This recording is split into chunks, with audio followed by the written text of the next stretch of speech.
നമസ്തേ. ശ്രീ വിശ്വനാഥൻ ഗുരുകുലം രചിച്ച ശ്രീമദ് വിഷ്ണുമായ പുണ്യപുരാണം എന്ന ഗ്രന്ഥത്തിലെ അധ്യായം 2 കുക്ഷിശാസ്താവിൻ്റെ പിറവിയുടെ തുടർഭാഗം ഇന്ന് പാരായണം ചെയ്യുന്നു. 11-ാം ദിനത്തിൽ ഇതെല്ലാം ശ്രവിച്ച കൂളിവാഹ അത്യാഹ്ലാദത്താൽ ആനന്ദ നൃത്തമാടി.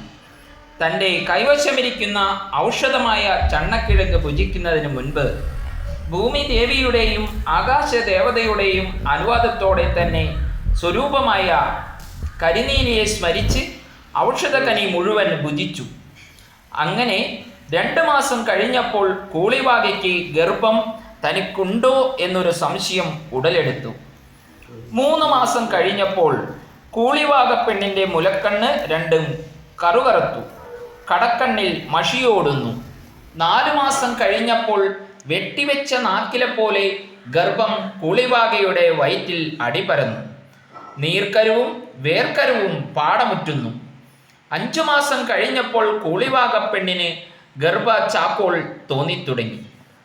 വഴുതനങ്ങ, കുമ്പളങ്ങ, കണ്ടിച്ചേമ്പ്, കാവത്ത്, എല്ലുമൂത്ത ഇറച്ചി, ബ്രാല്, ചേന, ചേമ്പ്, ചുട്ടെടുത്ത ബ്രാല്, കപ്പക്കിഴങ്ങ്, പുന്നല്ല് വറുത്തെടുത്ത തവിടും മുളക്കൂമ്പിൽ ശേഖരിച്ച മധുവും കഴിച്ച് അധികരിച്ച ചാക്കോൾ ശമിപ്പിച്ചു. 6 മാസം കഴിഞ്ഞപ്പോൾ വയറ്റിൽ അനക്കം തുടങ്ങി.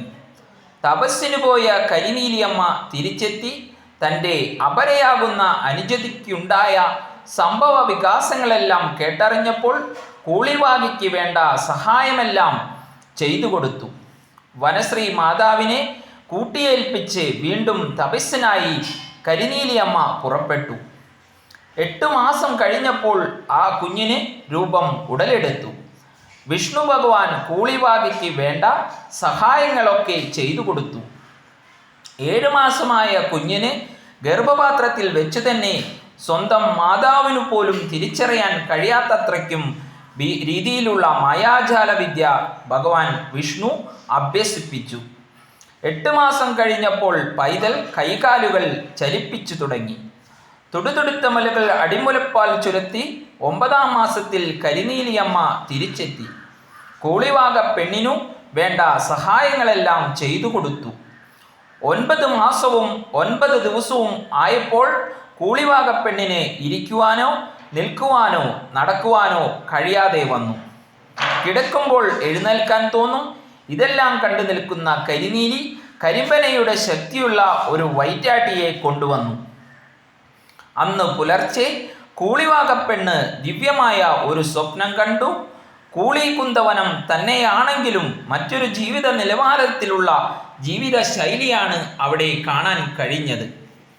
കുലത്തിൽ ഏറ്റവും താഴ്ന്നവനായ അച്ഛൻ ചെക്കൻചേനൻ ചെറുപറയൻ പന്തളരാജ കൊട്ടാരത്തിലെ ബാധാദോഷങ്ങൾ അകറ്റുവാൻ വനവാസിയും കുലത്തിൽ ചെറുമനുമായ ഉഗ്രമാന്ത്രികനാകണം കൊട്ടാരത്തിലെ ബാധാദോഷം തീർക്കാൻ. അതുകൊണ്ടാണ് ചെക്കൻചേനൻ ചെറുപറയനെ കൊട്ടാരത്തിലേക്ക് ആനയിച്ചത്. ആ ചെക്കൻചേനൻ്റെ സാഹസികതയുടെ കണ്ടിട്ടാണ് ഉന്നത കുലജാതയായ അമ്മ കാനനശ്രീ അച്ഛൻ മാന്ത്രിക വിദ്യകളും കണ്ട് മോഹിച്ച് അച്ഛൻ്റെ കൂടെ തൻ്റെ സർവ്വ സൗഭാഗ്യങ്ങളും ത്യജിച്ച് ഇറങ്ങി വന്നത്. അതുകൊണ്ട് തന്നെ ചെക്കൻചേനൻ ചെറുപറയനെ രാജാവ് വധശിക്ഷയ്ക്ക് വിധിച്ചതാണ്. അവിടെ നിന്നും ചെറുമൻ തൻ്റെ മാന്ത്രിക വിദ്യയാൽ മറിമായം കാണിച്ച് രക്ഷപ്പെട്ടു. രാജസേവകന്മാർ പരമാവധി ചെറുമനെ തിരിഞ്ഞുവെങ്കിലും ചെറുമനെ കണ്ടെത്താൻ കഴിഞ്ഞില്ല. രാജാവിനോട് കാര്യങ്ങൾ ഉണർത്തിച്ചെങ്കിലും ഭടന്മാരോട് രാജാവ് പറഞ്ഞു, ഇനി ഏതായാലും ചെറുമനെ ഒന്നും തന്നെ ചെയ്യണ്ട. അവൻ്റെ കഴിവിൽ നാം തൃപ്തനാണ്. അവൻ കാനനശ്രീയുമായി സുഖമായി ജീവിച്ചോട്ടെ. ചെറുമന് അതിനായുള്ള ദൂത് രാജസേവകരിലൂടെ മഹാരാജാവ് കൊടുത്തുവിട്ടു. അതുകൊണ്ട് തന്നെ കൂളികുന്തവനത്തിൽ ശ്രേഷ്ഠ പദവി അവിടുത്തെ മൂപ്പനേക്കാൾ ചെറുമനാണ്. എല്ലാ കാര്യങ്ങളും തീരുമാനിക്കുന്നതും തീർപ്പ് കൽപ്പിക്കുന്നതും ചെറുമൻ തന്നെയായി. ചെക്കൻചേനൻ ചെറുപറയൻ്റെ കാനനശ്രീയുടെയും പൊന്നോമന മകളായ കൂളിവാകയെന്ന കാനനസുന്ദരി പിറവിയെടുത്തു. കൂളികുന്തവനത്തിൽ അവളായിരുന്നു റാണി. ജഗത് ജനനിയായ പാർവതി ദേവിയോടാണ് കൂളിവാകിക്ക് ഏറെ പ്രിയം. നിത്യവും ആരാധിക്കുന്നതും ആ ദേവിയെ തന്നെ. വളർന്ന് യൗവനയുക്തിയായ കൂളിവാക അതിസുന്ദരിയായി അവളിൽ നിന്നും ആരെയും മനമയക്കുന്ന സുഗന്ധം പരക്കാൻ തുടങ്ങി. നന്ദി, നമസ്കാരം. തുടർന്ന് നാളെ കേൾക്കുക.